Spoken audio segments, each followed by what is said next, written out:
So these masks, they come in 4 different colors. You get red, navy blue, white, and light blue.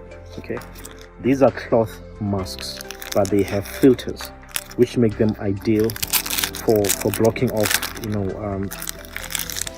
contaminants from getting to you. Okay, so this is the mask. This is how it looks like when you open it up. And very important, guys, this is the filter that goes inside, as you can see it. Okay, so what you do here is you need to put in the filter in the mask. Okay, so on the side here, you see that it opens up. That's where you place in your filter. Your filter will go in like that.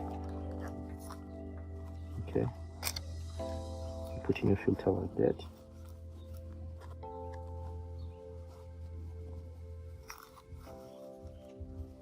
Then you let it sit as flat as possible.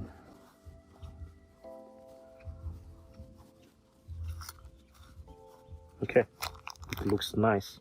Now this is how it looks like. Okay, now you put it on like this. Put it on like this. Okay,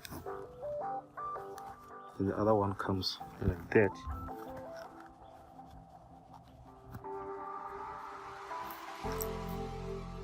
Voila, and then you're protected, and also there's a filter inside.